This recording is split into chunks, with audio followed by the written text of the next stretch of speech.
Good morning, ladies and gentlemen. Welcome to our weekly Parsha Shiur. This week is, of course, Parsha Vayishlach. If you have a chumash in front of you, please open to Perek Lamed Beis, Pasuk Chof Zayin. Perek Lamed Beis, Pasuk Chof Zayin.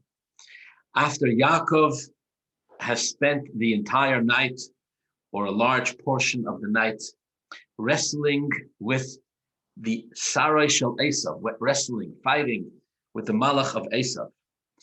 It seems like nobody really won the fight. Yaakov is a little injured. He's been touched by the hollow of his thigh. Yaakov is going to be limping after this. But other than that, it seems like no one is able to overcome anyone else. The Pasuk says, Perek Lamed Beis, Pasuk Chof Zayin, Vayomer shalcheni ki olah hashachar. The Malach says to Yaakov, let me go. Ki olah hashachar, for dawn has broken. Vayomer, and Yaakov says, lo yashalechacha, I'm not going to send you, ki im beirachtoni, until you bless me. Vayomer elov, so the Malach says to Yaakov, ma shmecha, what's your name? Vayomer, and he says, Yaakov, my name is Yaakov. Vayomer, and the Malach says, Lo Yaakov ye'omer oit shimcha ki im Yisrael. Your name shall no longer be called Yaakov. You're now going to be called Yisrael. Ki sorisa im Elokim, because you have wrestled with Hashem. V'im anoshim, and with men. Vatuchal, and you have, the simple meaning of this is, you've wrestled with God and with man, Vatuchal, and you've prevailed, you've overcome. Vayishal Yaakov concludes the pasuk. Yaakov asks the Malach, Vayomer, and says, Hagidono shmecha, okay, I told you mine, now tell me yours, what's your name? Vayomer, and the angel refuses, he says, Lomo zeh tishal l'shmi, like a Jew, he answers a question with a question. He says, why are you asking me my name? Vayevorech ois Hashem, and he blessed him there. So the wrestling is over. The Malach wants to go. But apparently he cannot go until Yaakov releases him. So he tells Yaakov, let me go. Dawn has broken. And Yaakov says, you're not going anywhere until you bless me. Okay, the Malach has no choice. He has to bless him, so he says to Yaakov, what's your name? Yaakov says, my name is Yaakov. He says, no, your name is not going to be called Yaakov anymore. It's going to be called Yisrael, because you've wrestled with God and man, and you have prevailed. All right? Apparently, Yaakov liked the bracha. Maybe he wanted to return the favor. Maybe he wanted to change the Malach's name. We don't know why. But for whatever reason, he asks the Malach, what's your name? And the Malach refuses. He says, why are you asking me my name? And he blessed him there. The simple understanding is that the Malach blessed him there, and then Yaakov let him go. Of all of the hundreds, thousands of midrashim and insights and nuances in this story, today we're going to study together primarily one Rashi. If you have the Rashi in front of you, it's Pasuk Chof Tes. Rashi is on the words Lo Yaakov. Lo Yaakov. Just one brief introduction. According to Rashi, Yaakov, who was wrestling here with the Sarai Shel Esav, with the angel of Esav, actually was not asking the angel to be blessed. He wasn't asking the angel to bless him. Rashi does not learn that way. Actually, the commentaries explain, it's written, the Rashi knows that because of the choice of words. Yaakov says to the Malach, Lo yashalechacha, I'm not going to send you away. I'm not going to let you go. Ki im beirachtoni. Beirachtoni does not mean you will bless me. Beirachtoni means you have blessed me. The word for you bless me in the future is tevorcheni. If Yaakov would mean that he's not going to let the angel go until the angel will bless him, he should have said, Lo yashalechacha ki im tevorcheni. But he doesn't say that. He doesn't say, unless you will bless me. He says, unless you blessed me in the past. What does that mean, says Rashi? Well, according to Rashi, what that means is that at this point, Yaakov knows exactly who he's wrestling with. He knows he's wrestling with the angel of Esav. And as the angel of Esav wants to leave, Yaakov says, I'll let you go, but not one moment before you admit on behalf of Esav, that the brachas that our father Yitzchak blessed me with are mine. Esav, says Yaakov to the angel, is still contesting them. Esav still claims that I took them b'mirma. Esav still claims that I took them without right. I want you, the angel of Esav, to acknowledge beirachtoni. I want you to acknowledge the blessings that I was already blessed by Yitzchak, that they're rightfully mine. That's the request that Yaakov makes of the angel. To this, the angel responds by asking Yaakov what his name is. When he says his name is Yaakov, the angel says, Lo Yaakov yeyomer et shimcha ki im Yisrael. If you have this Rashi in front of you, I highly recommend you follow along with it, because every nuance here, every detail is mind-boggling. Says Rashi, I'm going to read it in Hebrew and I'm going to translate it. It's a couple of lines, but again, every word here is just, every word here is more precious than diamonds. Says Rashi, the Malach tells Yaakov, again, the Malach tells Yaakov, who is asking the Malach to acknowledge that the brachas that he got from Yitzchak are rightfully his. Your name will no longer be Yaakov, you'll no longer be called, it shall no longer be said of you that your name, Lo Yaakov ye'omer oit shimcha. It shall no longer be said that your name is Yaakov Kim Yisrael, says Rashi. Lo ye'omer oit she'abrachas bo l'cha ba'okva u'ramiyah. Says the Malach to Yaakov, your name is Yaakov.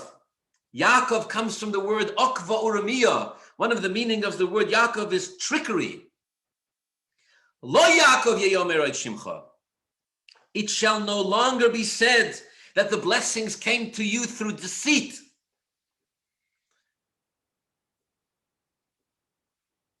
And falsehood.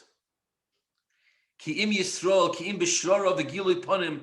From now on it will be said that the blessings came to you by right and in public. V'soicha, says the Malach, in the end, I will tell you your destiny. You asked me to acknowledge your blessings.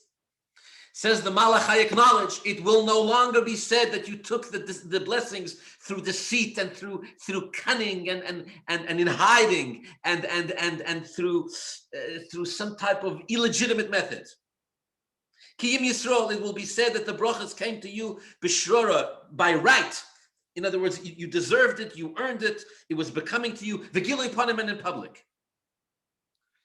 And then the Malach said, let me tell you what's going to happen in the future. In the end, says the Malach, Shakadosh Baruch Hu niglo elecha bebeis keil. In the end, Hashem is going to reveal Himself to you in Beis Keil. Umachlif shimcha, and Hashem, says the Malach to Yaakov, is going to change your name. V'shamhu mevarechacha, and there Hashem will bless you. V'ani shom, and I, the angel, will be there. V'ani shom ehyeh, and I will be there. V'oide lecha aleihem, and at that moment, I will admit and I will confess that the brachas are rightfully yours. Not now. When Hashem blesses you in Beis Keil, that's when you'll get my consent that the brachas are rightfully yours. You ask, says the Malach to Yaakov, you ask that I give you consent, that I concede the blessings. I'm telling you, one day it will be said of you that the brachas came to you rightfully. Hashem is going to change your name in Beis Keil, and when He does, I'm going to be there. I'm going to acknowledge that the brachas are yours. Zeu shekosav, and this is the meaning of the pasuk. Continues Rashi, a pasuk in Hosea, Vayosher malach vayuchal. He, Yaakov, wrestled with an angel, and he overcame him. Bocha vayischanan loy. Bocha hamalach. The Malach wept and pleaded with Yaakov. What the angel plead with him? The verse continues. Beis Keil yimtzeinu b'sham yidaber imonu, says the Malach. Hamtein li ad sheyidaber imonu sham. The Malach says to Yaakov, please let me go. I will meet up with you later when Hashem talks to us in Beis Keil. I'll be there. And there I will acknowledge your rightful ownership of the brachas. Yaakov refused. and refused to let the Malach go. And forced the Malach against his will to acknowledge and to concede Yaakov's rights to the brachas, right then and there at the conclusion of the fight. Which is why the pasuk concludes.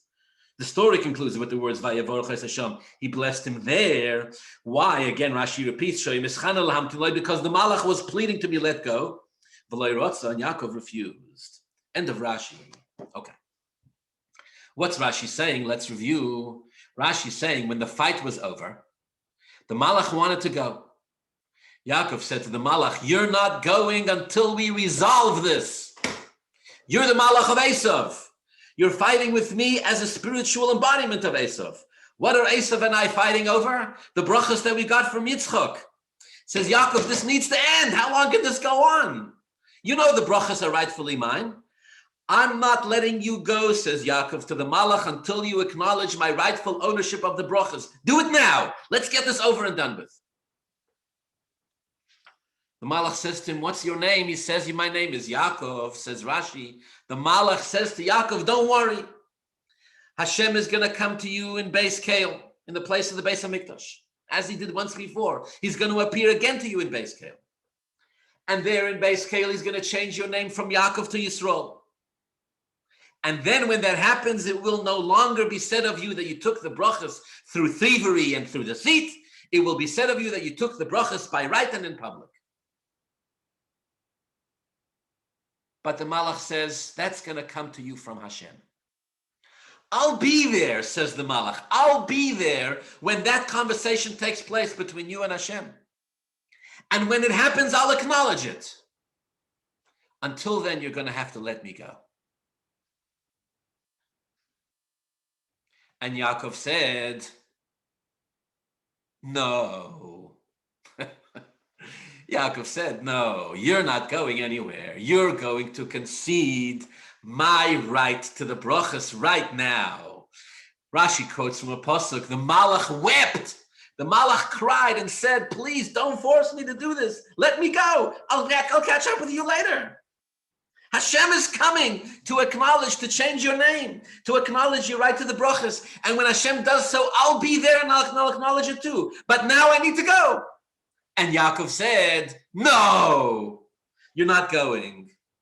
And the Torah concludes, that against the Malach's will, Yaakov forced him to bless him there, meaning in the place of the fight.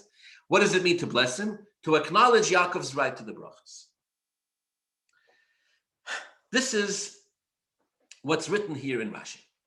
Now, before we ask some of the very compelling and obvious questions on this Rashi, I just want to point out that as Rashi says here, the Malach predicts will happen, that Hashem will appear to them in Beis Kale, and Hashem will appear to Yaakov in Beis Kale and change his name. Actually, that's exactly what happens, and we don't have to wait very long. It's just a couple of psukim.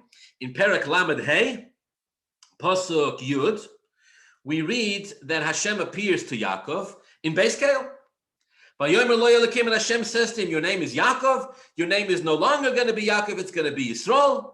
And Hashem called him Yisrael, exactly as the Malach predicts. And then Hashem blesses him with all sorts of brachas, which maybe we'll get into soon. Okay, so the Malach is telling the truth. Hashem changes his name. It's important to note that according to Rashi's explanation, when the Malach tells Yaakov, your name will no longer be called Yaakov, your name will be Yisrael, the Malach was not changing Yaakov's name. Nothing actually happens at this point.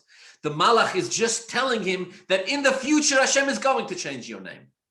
But the name change actually doesn't happen here. The Malach is just giving him a glimpse and a window into the future of this is what's going to happen. Okay. What Rashi is saying, the point that Rashi is making is that the real battle between Yaakov and the angel at the end of the night, when dawn broke, was not whether or not Yaakov was the rightful owner of these brachas. The Malach also agreed that Yaakov was. The debate here, the fight, the challenge, the struggle between Yaakov and the angel was, At which point is Yaakov going to get the formal consent from the Malach? At which point is the Malach, so to speak, going to sign on the dotted line? Yaakov said, I want you to concede now. Let's end this thing. Let's finish it off now.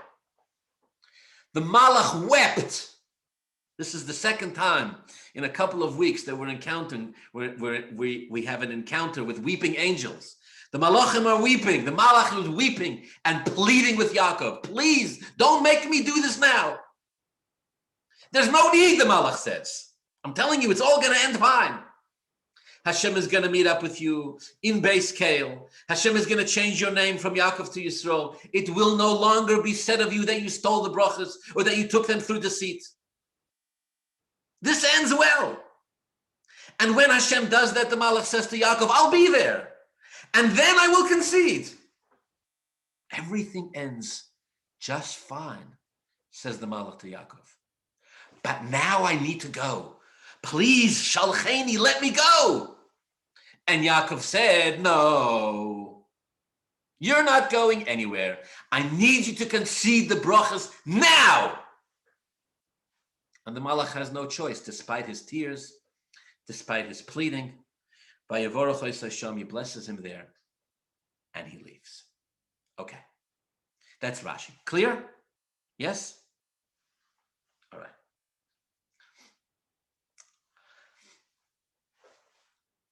This seems ridiculously difficult to understand. First of all, what in heaven's name is going on here? The Malach just told you that Hashem himself is going to come down from heaven, change your name from Yaakov to Yisrael, which means that nobody will say about you that you stole the blessings. You're going to hear that from Hashem himself. The Malach says, I'm going to be there and I'm going to concede. And Yaakov says, no, I need you to concede now. And I'm not letting you go until you do. Why? Of what significance is the consent of the Malach when the Malach just told you Hashem is going to change your name and declare that the brachas came to you b'shrora v'giloi panim? Why is Yaakov insisting that he get the consent from the Malach right now? Very difficult to understand. Number two, what in heaven's name does the angel care? Concede, for God's sake. You're already practically conceding anyways. He just wants you to say the words, I concede. Right? You ever got into a fight with somebody who wants an apology from you? I need you to say the words, I apologize. Okay, say it. If it's how you feel anyways, what are you holding on to here? The angel is weeping, whatever that means, pleading, whatever that means, please let me go.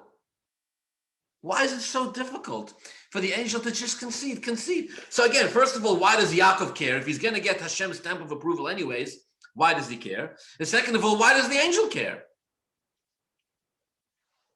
Now let me ask you another question. If I stop you on the street and ask you, how did Yaakov get his brachas from Yitzchak? What are you going to say? That he got them in public? That he got them by right? Or that he took them through trickery and deceit? Seems like this bracha is not fulfilled. The angel tells him, it shall no longer be said of you, it will not be said about you that you took the brachas through deceit and thievery. Really? It will be said that you took the brachas by right and in public. Really? You ever heard anybody say that? It's not what it says in the Torah. We learned it last week. It says that he stole the brachas. So it doesn't say that he stole them. It says that he took them. It doesn't say that he took them. It says that he pretended like he was somebody else. And his father asked him 3 times, are you Esav? And all 3 times he said yes. He didn't say yes. He didn't say I'm Esav. He said I am who I am, and Esav is who he is. But the pasuk says that he pretended to be Esav. So is that bracha fulfilled?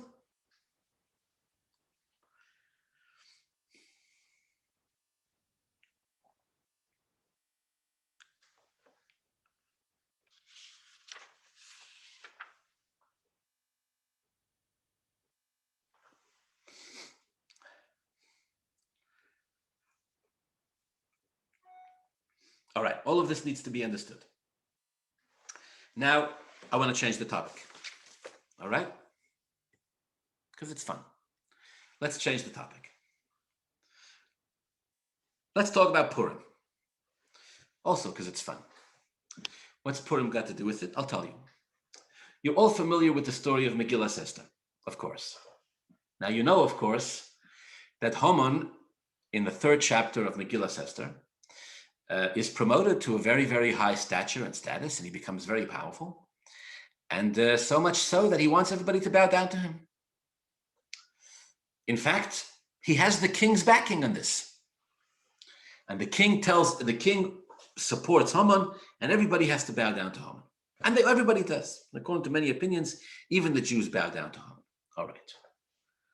But the Megillah says, very famously, Mordechai, you remember this? Mordechai, lo yichra v'lo yishtachaveh. Mordechai refused. All right. And Haman got very upset. Haman didn't like that. How dare you not bow down to me? You know who I am? Ah! Sure enough, they tell Haman that Mordechai refuses to bow down because he's a Jew. And Mordechai says a Jew doesn't bow down to anyone else other than Hashem. And Haman says, if that's the case, we have to wipe out all the Jews. And he successfully, quickly sentences all the Jews, Rachmana litzlan, to death, to wipe out the entire Jewish nation. In the words of the Megillah, Minar v'ad zokein taf v'noshim b'yoyim echad. From the young to the old, men and women, even little babies, may Hashem protect us. B'yoyim echad, and one day they shall all be annihilated. According to the Gemara, the Jews were very upset with Mordechai, very upset.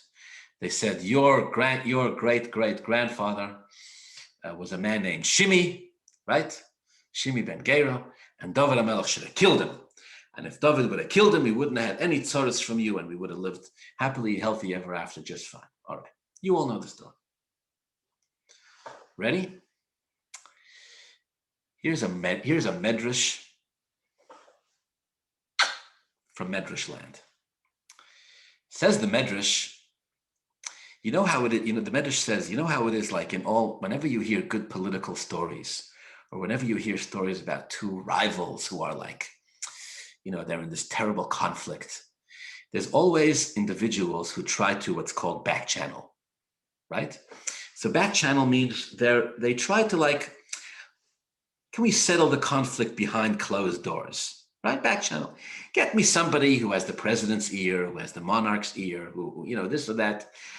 Let's, rather than blowing up the whole country and Rachmana litzlan, millions of people dying, maybe we can settle this, and many a conflict is diffused has been diffused in this way through history. It's called back channeling. Back channeling means we can make a compromise in such a way that in the public, both sides can preserve their image, right? They can preserve they can walk away saying we won. The Medrash says that there were individuals who were back channeling between Haman and Mordechai. They were trying to make shalom, trying to figure it out. So they came to Haman and they said to Haman, listen,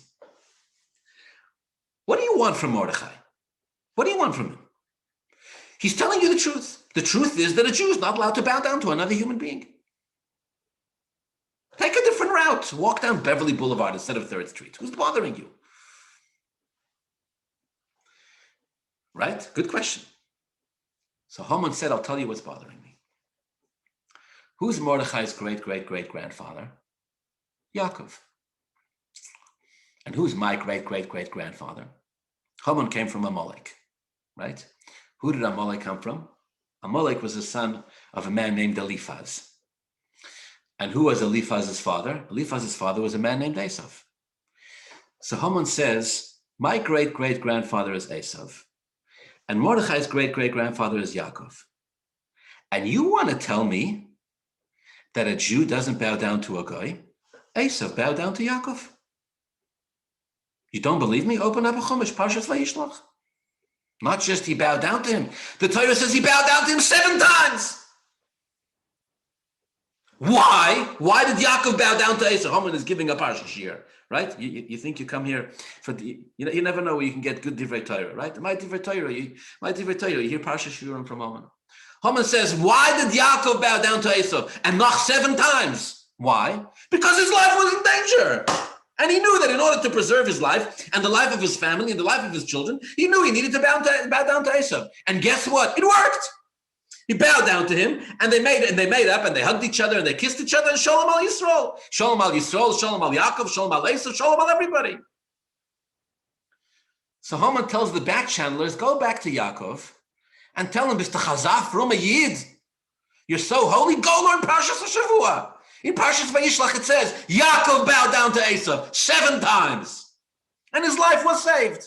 No, so I'm telling you, says Haman, your life is in danger.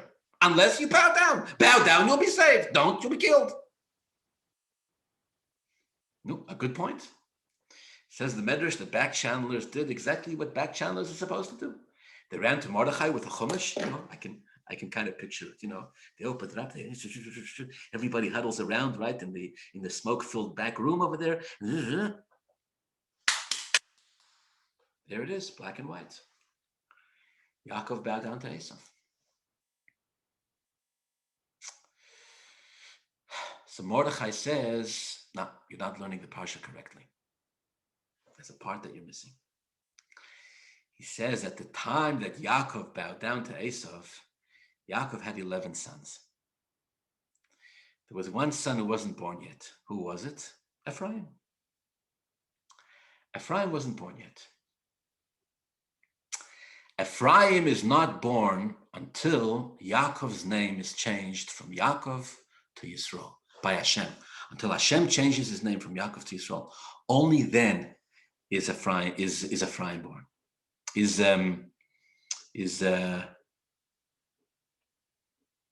Binyamin, excuse me. Binyamin, thank you. Only then is Binyamin born.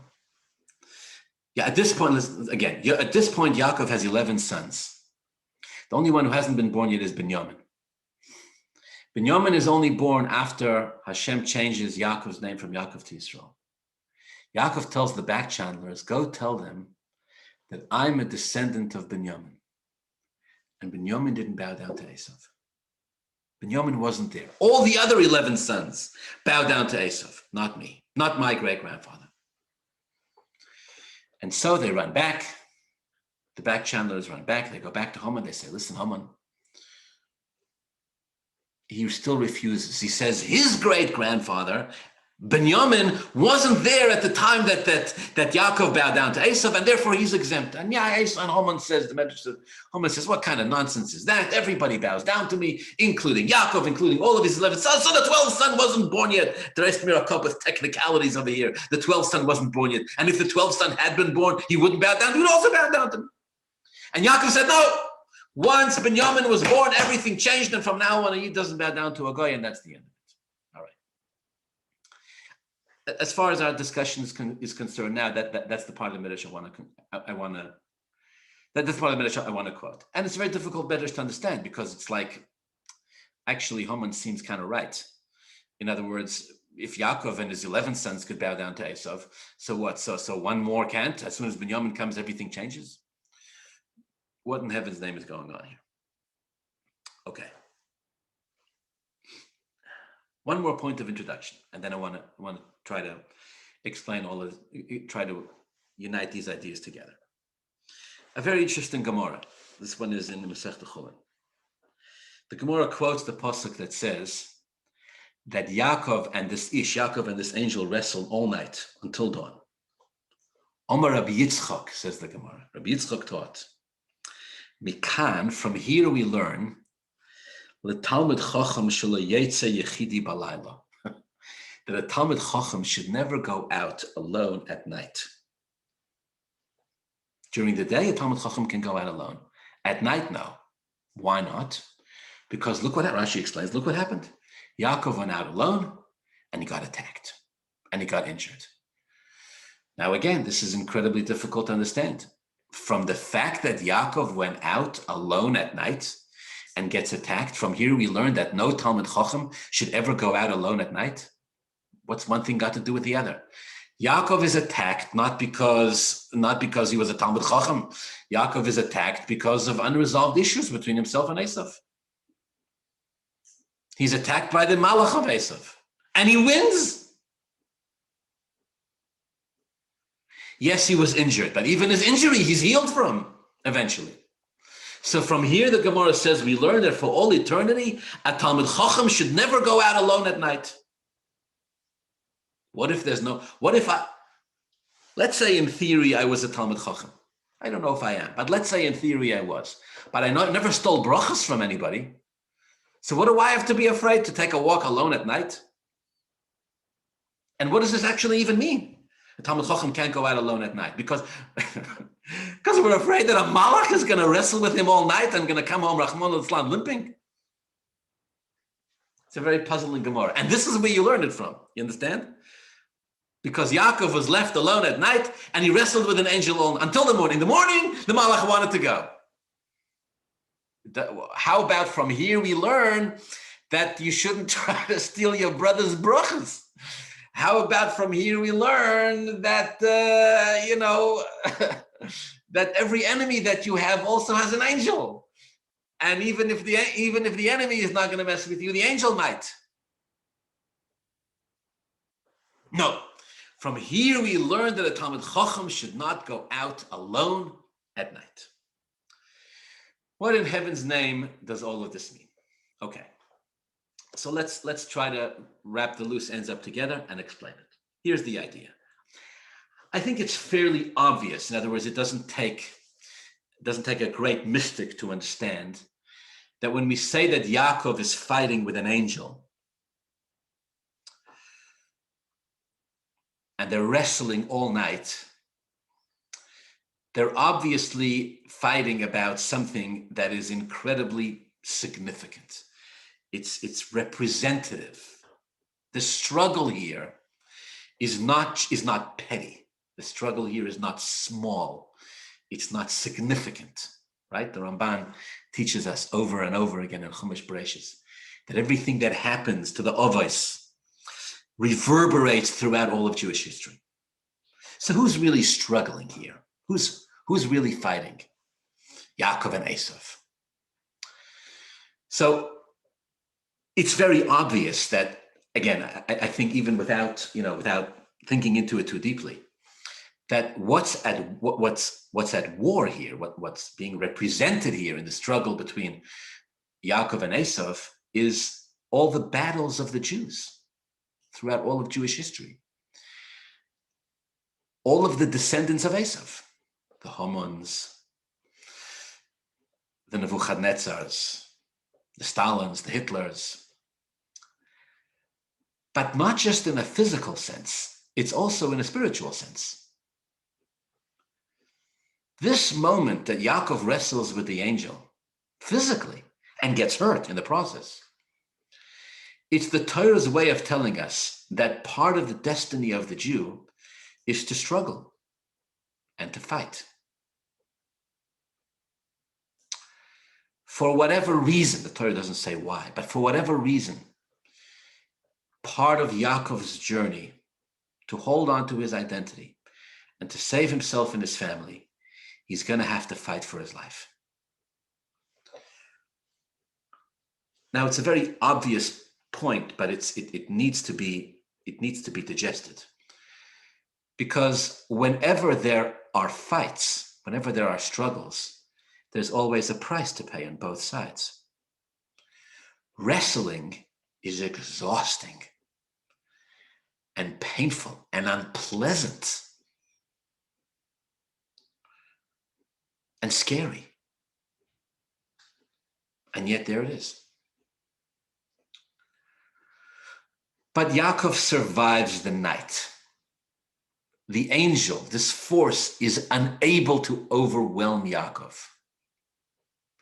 So the Torah tells us the forces of no matter what Jews go through, no matter what they have to wrestle with, no matter what kind of dragons they have to slay, there's a guarantee here from the Torah. In the fact that Yaakov makes it to the morning, just the fact that he survives the fight and the angel is unable to overwhelm him and destroy him, as the angel is trying to do. This itself is reassuring. A Jew will emerge from every struggle and fight, be it physical or spiritual. At times it will seem so dark that there's no hope, and yet the Jew will survive and prevail. And dawn will break, and the struggle will be over. And the Jew will emerge triumphant to some degree. All right, injured, that itself needs its own shiur. What's the nature of the injury? Injured but triumphant. Okay, this is obvious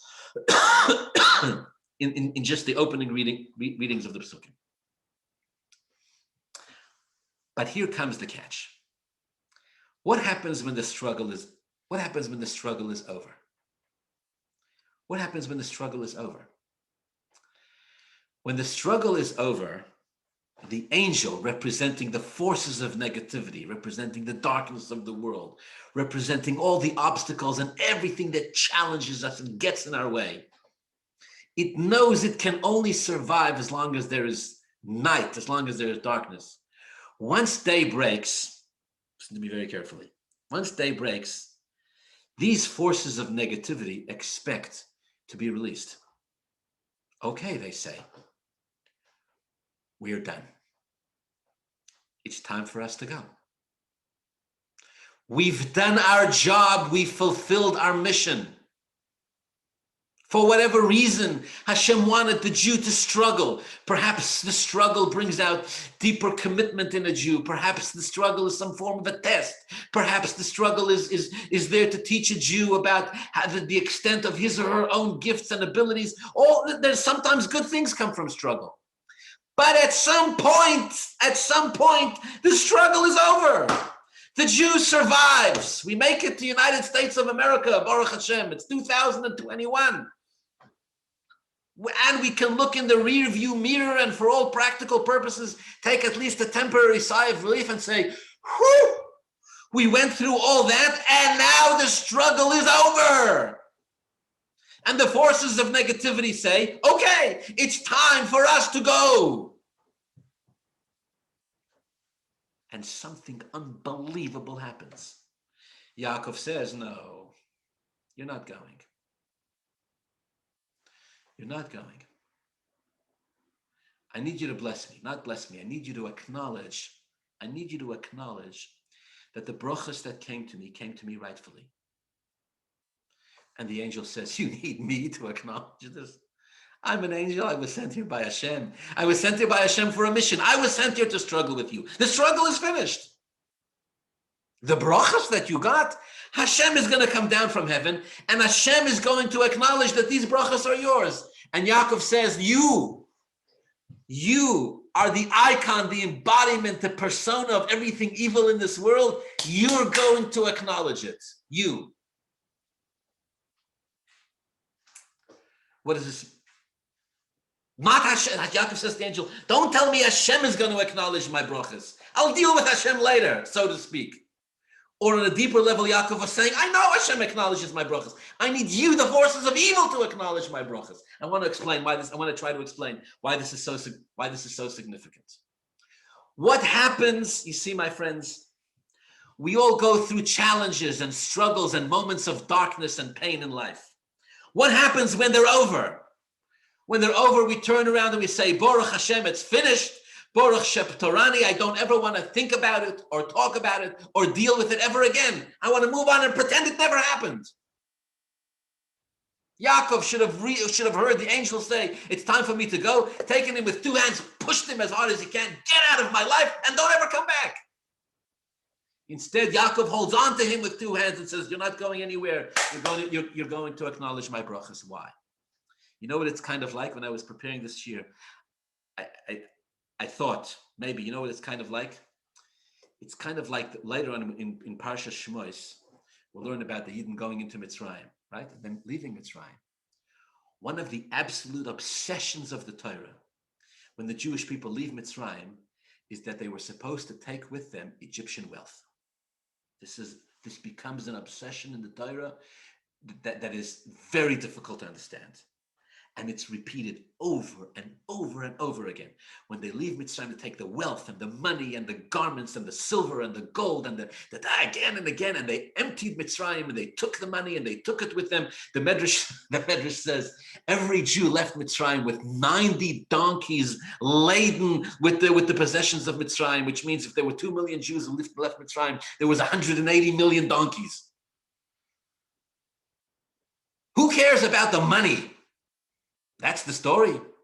The Yidden are leaving Mitzrayim. They're going to become a nation. They're going to receive the Torah. Hashem gave them everything they needed in the desert anyways. They had food from heaven and water from a rock, and they had free dry cleaning from the clouds. Money! The money of Mitzrayim represents that they took a little bit of Mitzrayim with them. You see, my friends, it's like this. We believe that everything we go through in life, everything we experience, and specifically every Mitzrayim and every battle that we go through is not just for us to overcome. We're not just supposed to overcome the battle and move on. The battle, the Mitzrayim, what we go through contributes something to us. It gives us something. It enhances. Once we overcome this darkness, once we overcome this battle, the negativity contributes something to us that otherwise we would have never had. Our lives are supposed to be richer and better and deeper. We're supposed to take. There's a positive quality, there's a positive aspect in this fight with darkness that we're supposed to take with us and carry with us forever, for all times. It's kind of like how the Gemara says that when a person does proper tshuva, they don't just cleanse themselves of the averos that they did. They don't just move away from the averos that they did. They actually transform the averos that they did. In the words of the Gemara, Zedonos nasaloi k'zechuyos, the averos become transformed. They become zchusim. They become mitzvah. They become like mitzvahs. The Barditchever once said, once a person does teshuvah on that level, they should go back and count how many averos they did in the past, because every aver that they did becomes another zchus and another mitzvah. The Torah is giving us perspective on every battle that a Yid goes through. Every time we struggle with something and wake up in the morning or wake up 6 months later, we tell ourselves, phew, Baruch Hashem, I don't ever want to think about that again. What a terrible experience that was. Darkness, I want it to be gone. The Torah says that's not true victory. True victory is not when you're able to detach yourself from the evil that you've wrestled with. True victory is when you're able to transform it, when you're able to find something good, a positive element, an aspect to it, and carry that with you for the rest of your life. Be richer and better and stronger because of it.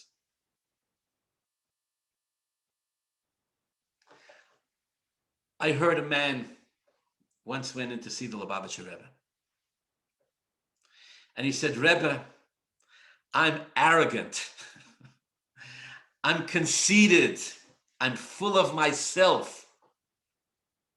I need you to help me get rid of my arrogance. I want you to help me be done with it. I don't want to think about myself. I don't want to obsess over myself. I need to cleanse myself of this dirt. Please, Rebbe, help me get rid of my arrogance.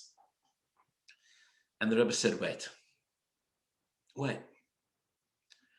Can I ask you what you're even so arrogant about? What is it that you're so proud of yourself over? What have you accomplished that's so fantastic? Have you learned so much Torah? Have you helped so many Jews? Have you prayed with so much devotion? I don't know, the Rebbe says that. The guy says to the Rebbe, I never thought about it. I just thought ego is a terrible thing. I want to get rid of it. Of course, ego is a terrible thing, the Rebbe said. Of course. Of course, you have to get rid of it. But what does getting rid of it mean? Just thinking of yourself as a worm? Thinking of yourself as insignificant? It's not the whole thing you're supposed to get rid of. There's an energy in there. There's a power. You have to use it. You have to use that power for good. Says the Rebbe, if you're arrogant, ask yourself, what am I arrogant about? Use your arrogance to fuel you to learn more Torah. Use your arrogance to fuel you to help another Jew. Use your arrogance to fuel you to get out of bed earlier and to serve Hashem. Doesn't make it right. When you use it for good things, you got to learn how to get rid of the bad parts to it. But nothing that Hashem created in this world is created in vain. Esav has a purpose. The hormones of the world, they have a purpose. Hashem created them. They wrestle and they struggle with the Jew, but when it's all over, a Jew doesn't just let it go. A Jew doesn't just say, this is a piece of garbage that Hashem created and I want nothing to do with it anymore. Lo yashalecha chokim beirachtoni. You, says the angel, you, says Yaakov to the angel, you are going to contribute blessings to me. And the angel wrestling with Yaakov weeps, cries. He says, please don't make me do this. Why? Why does it cry? The real reason why the angel is crying is because Yaakov, it's the real reason why very often people cry. People cry when they talk about something, when they touch something that's so deeply rooted within them that it's impossible for them to even express it verbally. Yaakov turns to the angel of Esav and says, you're not evil. You, my dear friend, the angel of Esav, you are not evil. Or you don't understand what evil is.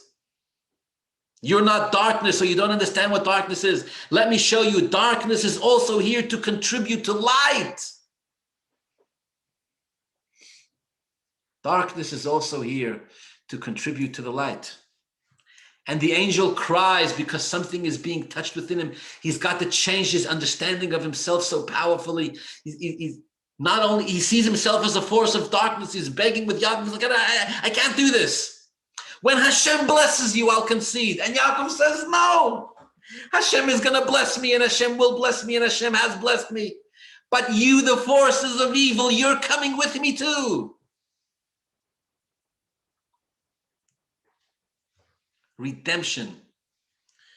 Redemption means we find the sparks of godliness and holiness even in the darkest of places.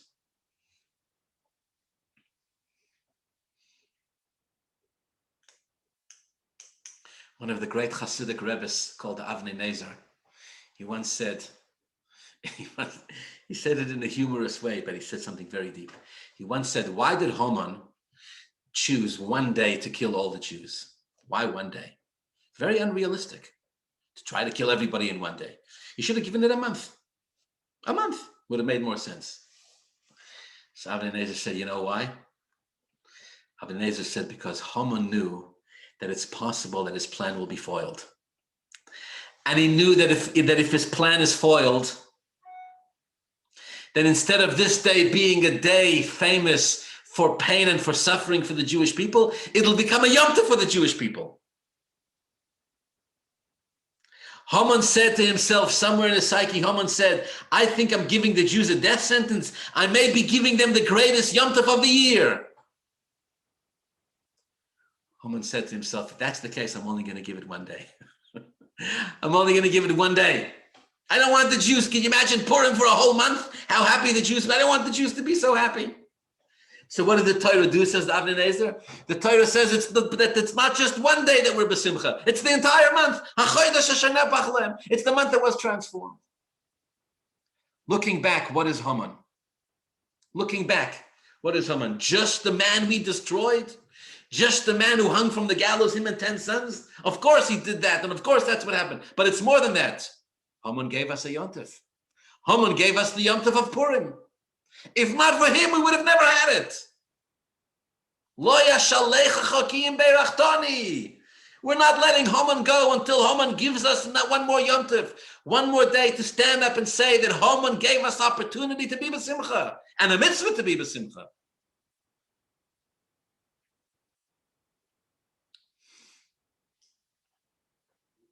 It's thanks, so to speak, it's thanks to Haman.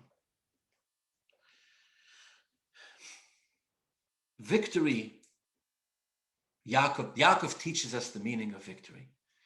Victory doesn't mean that we vanquish and we destroy the enemy. That's a superficial victory. It's a part of victory, but it's not the true depth of it. Victory means we take our enemies and we find in them something that enhances us. We find in them the real purpose of why Hashem created them and put them in this world and put them in our path. And we utilize their energy, we transform it from darkness into light and make it and make it something that adds another Yom Tov on the calendar. Okay. I want to answer a question that we asked before. I asked before, the Gemara says, from Yaakov we learn that a Talmid Chacham should not go out alone at night. From Yaakov we learn that a Talmid Chacham should not go out alone at night. What does that mean? If it's dangerous, you don't need Yaakov to teach that to us. On a deeper level, the Gemara is saying much more than that. The Gemara is saying, once Yaakov wrestled with the angel, for all eternity, a Talmid Chacham is not alone at night. Meaning to say, a Talmid Chacham needs to understand that he's not at odds, he's not in conflict alone with the night of the world. On the contrary, a Talmid Chacham who learns the story of Yaakov has to look at the night and say, you, the night, are there to help me. You, the forces of negativity of the world, are there to be transformed, to build me as a Talmid Chacham. You're there to help me. Or as the Gemara says in another place, a Talmid Chacham learns most of his Torah, most of his wisdom, a Talmid Chacham learns it at night. On a simple level, because people don't have to work at night. But on a deeper level, it means that the true depth and wisdom of Torah, the true Talmid Chacham, being a Talmid Chacham, comes from at night. And this is the reason perhaps why Mordechai tells Haman through the back channels, everything changed once Binyamin was born. Everything changed once Binyamin was born, because Binyamin was born, the only one who was born. Why? Why did everything change after Binyamin was born? Because he's the only one who was born after Yaakov fought with the angel. He's the only one who was born after Yaakov until Yaakov fought with the angel. This was not possible. It wasn't really, this was the breakthrough that takes place there. You couldn't really transform negative into positive. You couldn't transform darkness into light. The most you could hope for was to get rid of the darkness. Once Yaakov fought with the angel, from now on it's all different. So Mordechai tells Haman through the back channels, I was born, I'm a descendant of Binyamin. Binyamin was born after. Yes, Yaakov bows down to Esau, and Yaakov bows down with all of his 11 sons, all good and fine. But one day after that, Hashem came to him and said, your name is not Yaakov anymore. Your name is Yisrael. And once a Jew's name is Yisrael, he doesn't bow down to Esau. Because we no longer have that attitude. Esau is not more powerful than us. Esau is not as powerful enough. Esau is not something we're afraid of. Esau is something who's ready to be transformed and elevated to holiness. I conclude with this. I heard a beautiful word. They said, what's the difference between sitting in the presence of a person who is a genius and sitting in the presence of a person who's a believer? What's the difference? They said like this. When you sit in the presence of a person who's a genius, when you leave, you feel very small. After all, that person is a genius and I'm not. They're a genius and I'm not, so I feel small and inferior about myself. But when you sit in the person who is a believer, when you emerge, you feel bigger and stronger. Why? Because a true believer doesn't just show you the greatness of themselves. They show you the greatness that is within you as well. And you walk away, the believer has an impact on you where you walk away believing in yourself more. That's what happens when you sit in the presence of a believer. By the time Esav's angel was finished with Yaakov, he saw himself differently. It's a difficult process to see yourself differently. That's why he cried. But he saw himself as a source, as a beacon of light. At first, he saw himself as a force of darkness. Then he's unable to overcome Yaakov. He wants to go. Yaakov said, you're not going. Concede the brachas. Then he says, okay, Hashem will come and concede the brachas. Hashem will bless you, and I'll concede when Hashem does. And Yaakov says, no. Not just are you not a force for darkness, and not just are you going to concede to the forces of light in the world, but you're going to be a source of light. Light will come from you. Darkness will be transformed into light. And when you acknowledge that, Yaakov says, I will let you go. Because now you understand the true essence and the true nature of your existence.